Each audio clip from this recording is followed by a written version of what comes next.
इसमें हिंदुस्तान की पुलिस, हिंदुस्तान की हुकूमत और हिंदुस्तान की अदलिया, ये तीनों शामिल हैं। और इनका प्लान ये है कि जिन लोगों ने हमारे रसूल और रसूल के ख़ानदान पे बेइज्जती की है, इनको इस बात का अच्छी तरह अंदाज़ा भी है कि मुसलमान इसको बर्दाश्त नहीं करता है। अब क्योंकि अरब वर्ल्ड में और दुनिया के दूसरे मुल्कों में ये बात वाज़ेह हो गई कि इस मुल्क का मुसलमान दुनिया का सबसे बदनसीब मुसलमान है और सबसे ज़्यादा ख़तरनाक अगर कोई मुल्क दुनिया में मुसलमानों के लिए है तो हिंदुस्तान बन चुका है। ये मैं बार बार कहता हूँ, और ये सिर्फ इसलिए हो रहा है कि हुकूमत इसकी शय है और हुकूमत जब तक गिरफ़्तार नहीं करेगी जब तक कि ये पूरा सिनारियो चेंज ना हो जाए। यानी अगर उन लोगों को जिन्होंने ओपनली ये बुरा भला कहा था उनको अगर गिरफ़्तार कर लेते, इसी मुल्क में, इसी मुल्क के कानून में एक वो फारूकी एक मस्खरा था, उसको कह दिया कि ये फ़लाँ जगह प्रोग्राम करने जा रहा है जहाँ मेरे भगवान की बेइज्जती करेगा। महीनों महीनों जेल में रहा वो। उस मुल्क में टेलीविज़न, नेशनल टेलीविज़न में खुलेआम गालियाँ दी गईं और कोई कानून नहीं है। ऐसी हुकूमत जहाँ ऐसी अदलिया हो और जहाँ ऐसे जालिम पुलिस वाले हों, वहाँ आप समझते हैं क्या मकसद है इसका? मकसद यह है कि फिर मासूम बच्चे जेलों में जाएं और जब वो इख्तिलाफ करें तो उनको गुंडा करार दिया जाए और ये साबित किया जाए जब डिबेट हो तो अब उन गुफ्तगू पर इस पर कोई गुफ्तगू नहीं होगी कि मेरे रसूल के साथ जो बेइज्जती की गई और जो बदकलामी हुई उसको लोग छोड़ दें और मुसलमानों को आतंकवादी, गुंडा, बदमाश, दंगाई कहलाए। ये सब इसलिए हो रहा है। नहीं तो परसों जामा मस्जिद पे जो एहतिजाज हुआ, क्या हमको ये एहतिजाज का हक़ नहीं है कि हम कह सकें कि तुमने मेरे रसूल को, मेरे रसूल के ख़ानदान को बुरा भला कहा है, मेरे दिल के पड़ाख से उड़ा दिए और इस मुल्क की अदलिया खामोश है, इस मुल्क की पुलिस देख रही है। आज ये पता लगा कि उन लोगों को भी जेल में डाला गया जहाँ 144 भी नहीं थी। ये किस तरह का मुल्क है? ये कैसे लोग हैं? मैं तो आज मुसलमानों से कहना चाहता हूँ, फैसला करो, सदर के पास चलो। हालांकि हमें मालूम है, लेकिन क्यों कानूनी तौर पर वो हिंदुस्तान के सबसे पहला सिटीज़न है। चलिए वहाँ पर सदर के सामने और कहिए कि आपने ओथ ली थी, चीफ जस्टिस ने ओथ ली थी, प्राइम मिनिस्टर ने ओथ ली थी कॉन्स्टिट्यूशन की, पड़ाख से उड़ा दिए कॉन्स्टिट्यूशन के। ये मुल्क अब सिविल वार की तरफ बढ़ने जा रहा है। सितम यह है कि मुल्ज़िम हम ही होंगे, जालिम भी हम ही कहलाएंगे और जो जालिम हैं उनको कुछ कहा नहीं जाएगा। मैं नहीं समझ सकता इस मुल्क का कोई अब मुस्तकबिल बाकी रह गया है। इस मुल्क की जब कभी बर्बादी की दास्तान लिखी जाएगी तो इस मुल्क के अदलिया को बराबर का इल्ज़ाम दिया जाएगा। इस मुल्क की अदलिया ने जो हरकतें करी हैं कि फारूकी जेल जाता है कि ये तसव्वुर करके कि ये गाली देगा और शरेआम गाली दी जा रही है और उसके ऊपर केस नहीं हो रहा है। ये मस्खरों का मुल्क बन गया है। वीडियो देख रहा हूँ कि पुलिस किस तरह से बंद करके लोगों को मार रही है, उसके वीडियो देखे। ये वीडियो देखा कि बच्चों के सर में गोली मारी गई, लेकिन मजाल है जो अदलिया की तरफ से कोई कानून आ जाए, FIR आपने लाज करके देख ली। ये मुल्क को बनाना क्या चाहते हैं? मुझे नहीं मालूम कि आज आपसे गुफ्तगू करने के बाद रात मुझे भी पकड़ ले जाए। ये तो यही करेंगे। लेकिन मुझे अफसोस इस बात का है कि ये यहाँ का जो सेकुलर हिंदू है वो क्यों नहीं सड़कों पे आ रहा।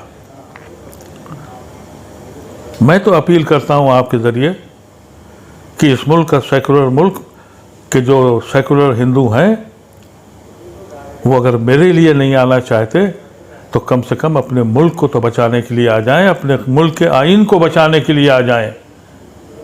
ये मुल्क का आइन रोज़ उसके एक एक पन्ने को, रोज़ एक एक लाइन को ये तोड़ रहे हैं। और ये तो इन्होंने कमाल ही कर दिया है। और जो हमारी दुनिया में बेइज्जती हो रही है वो तो होने दीजिए, उससे हमारा उनसे कोई लेना देना नहीं है। लेकिन याद रखें कि जुल्म की एक इंतहा होती है और उसकी सज़ा इनको ज़रूर मिलेगी, ये मेरा यकीन है। अरब ममालिक का कोई प्रेशर पूरे उस पर रहा कि जिसके बाद पार्टी हरकत में? कोई प्रेशर नहीं है, कोई प्रेशर नहीं है उनके ऊपर। ये जाहिल लोग हैं। अगर प्रेशर होता तो हुकूमत सजा देती ना। स्पोक्स पर्सन के मतलब क्या होते हैं? स्पोक्स पर्सन अपनी पार्टी का यानी हाकिम वक्त का स्पोक्स पर्सन होता है। स्पोक्स पर्सन को बताया जाता है कि आपको ये बोलना है और कोई छुपाने की बात नहीं है। 2014 और 2019 के जो मैनिफेस्टो है बीजेपी का, उसमें वाज़े तौर पे लिखा हुआ है। वही तो हो रहा है ना। उसमें लिखा था 370 ख़त्म करेंगे, उसमें लिखा था कि हम मुसलमानों को ये हशर करेंगे, उसमें सारी चीज़ें लिखी थी, वही तो बोल रहे हैं वो। कैसे हुकूमत उनके ख़िलाफ़ फैसला कर लेगी? भाई जो मोदी बोलते हैं उसी का तो अमल होता है ना ये, इसलिए वो फैसला नहीं करेंगे। और उनको इसकी परवाह नहीं है कि वो इस्लामिक वर्ल्ड से अलग हो जाएं, दुनिया से अलग हो जाएं। इस खुशफहमी में है कि हमारा मार्केट बहुत बड़ा है, हमें छोड़ के जाएगा कौन। नुपुर शर्मा के समर्थन में भी बहुत सारे हिंदू संगठन साहब उतरे हैं और वो लगातार नुपुर शर्मा के समर्थन में नारेबाजी कर रहे हैं। और अब देखा तो ये भी जा रहा है कि बीजेपी में ही कहीं ना कहीं ऐसा लग रहा है कि अब गृह युद्ध खुद पार्टी में शुरू हो गया। देखिए, बीजेपी के अंदर एक तबका है ये जिसके न दिमाग है न जिसके अक्ल है। ये जाहिल लोग हैं, एहसास कमतरी में डूबे लोग हैं। लेकिन बीजेपी में पढ़े लिखे लोग भी हैं। जाहिर है वो फिक्रमंद है कि इस मुल्क का हुआ क्या है। ये बात तो वाज़ेह है कि ये मुल्क अब गांधी का मुल्क नहीं है। ये बिल्कुल वाज़ेह है। कोई आदमी अगर कहता है कि ये हम बहुत ही लिबरल मुल्क है और सबके साथ है और सेकुलर है, बिल्कुल झूठ बोलता है वो। नहायत झूठ है कि ये मुल्क सेकुलर है। ये झूठ है इस मुल्क में इंसाफ मिलता है। ये झूठ है इस मुल्क में सब बराबर है। ये बिल्कुल वाज़ेह बात है। ये हम भी जानते हैं और सेकुलर हिंदू भी जानता है। और सेकुलर हिंदू कैसे कितना लड़ेगा? क्योंकि मीडिया इनका है, अदालतें इनकी है, पुलिस इनकी है, तो क्या लड़ सकता है? तो मुसलमानों का होगा क्या, करें क्या? देखिए, इतना बुरा वक्त हिंदुस्तान ने कभी नहीं देखा मुसलमानों ने। कुछ लोग हैं जो कहते हैं कि अभी भी बड़ा अच्छा है मुल्क है हिंदुस्तान, तो उनको आप कहने दीजिए, लेकिन ऐसा वक्त कभी नहीं पड़ा। लेकिन जालिम हमेशा कामयाब नहीं होता है। एक वक्त आएगा कि यही सेकुलर हिंदू सड़कों पे इनको जूते मारेंगे। एक इंतहा होती है ना। और जहाँ तक जब आप किसी को प्रेशराइज करते हैं, आपको पता है कश्मीर में क्या था। कश्मीरी ऐसे भोले लोग थे जहाँ मर्डर नाम की कोई चीज़ ही नहीं होती थी। कोई चाकू निकाले तो बस्ती भाग जाती थी। वहाँ हर घर में खून देख लिया उन्होंने। इसी तरह से बांग्लादेश के बारे में ये लोग कहते थे, पाकिस्तानी कहते थे कि साहब बंगाली तो भूखा है, वो तो कुछ बोलता ही नहीं है, उसको जो चाहो मारो। अब जब वहाँ की फ़ौज ने जुल्म ढाया तो बंगाल के बंगाली, वही जिनको तुम कमज़ोर और सितमगर समझते थे, उन्होंने पाकिस्तान की फ़ौज की हालत क्या कर डाली। तुम धीरे धीरे इस कौम को दबा रहे हो। ठीक है, दबती रहेगी, लेकिन एक वक्त तो आएगा तो खड़े होंगे वो। ये जमात उलमा जो है, ये आरएसएस की भाई जमात है। अब आप इन लोगों की अगर बातें आप इस पर तवज्जो देंगे तो दीवार से सर मारना है। भाई ये तो एक इस किस्म के लोग हैं कि इनको न दुनिया से मतलब, न दीन से मतलब, पैसे से मतलब है। आप आरएसएस ने जो अब काम शुरू किया है, जो सबसे ख़तरनाक काम है कि दाढ़ी टोपी वालों को ये कह के कि ये उलमा हैं, उनकी जमात क्रिएट कर दी है। अभी तक वो पढ़े लिखे मुसलमानों पे बात करते थे, वो इनके ज़्यादा जाल में नहीं आया। क्योंकि शुरू में पढ़ा लिखा मुसलमान ये कहता था कि भाई हम नहीं पढ़ेंगे क्योंकि हमको कंजर्वेटिव कहा जाएगा, हम लिबरल रहेंगे। अब वो सारे लिबरल समझ गए कि इनकी चालाकी क्या है और उससे उनको इतना फ़ायदा नहीं मिला। तो जब से इंद्रीश का ने शोभा संभाला, अब ये काम मदरसों में हो रहा है और मदरसों में इसी किस्म के जोकर खड़े होते हैं जो दाढ़ी टोपी पहनकर, हालांकि देवबंद से निकाले जा चुके हैं लेकिन अपने को देवबंद का कहते हैं, उस तालीमगार से पूरी तालीम लेके नहीं आए, वहाँ भी बेहूदगी की वजह से निकाले गए। अब उनकी एक जमात बन गई, अब वो जमात जो है वो ये फैसले कर रही है।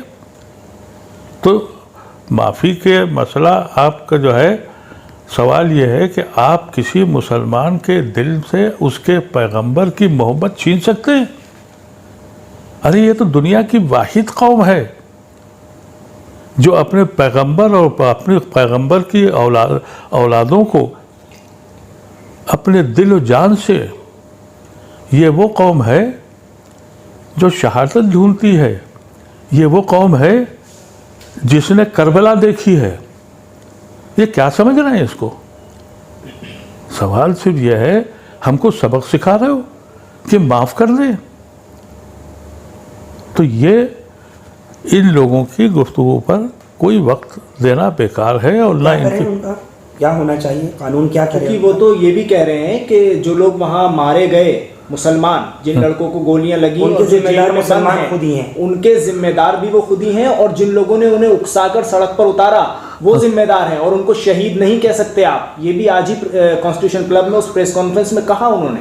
देखिए, ऐसा है कि मैं तो इस किस्म के लोगों के बातों का जवाब ही नहीं देना चाहता हूँ। मैं तो इनको ये समझता हूँ, इंसाफ करने वाला तो अल्लाह है, लेकिन अगर मैं कुछ दीन को समझाऊँ तो ये लोग दोज़ख के कुंदे हैं जो जलेंगे। ये कुंदों की तरह काम आएंगे, लकड़ी के कुंदे होते हैं ना, जलाए जाते हैं, ये उस तरह काम आएंगे। तो मैं इन लोगों के गुफ्तगू, इन लोगों के बारे में मैं समझता हूँ कि अपने वक्त को ना ख़राब करें, अपने दीन को समझें, अल्लाह से दुआ करें, कानून अपने हाथ में मत लें, लेकिन खौफ और डर के से अपने को अलग करें। और मैं अपने सेकुलर हिंदू भाइयों से कहना चाहता हूँ कि आओ सड़कों पर मेरे साथ खड़े हो और इस कॉन्स्टिट्यूशन को, इस मुल्क को बचाओ। बहुत बहुत शुक्रिया।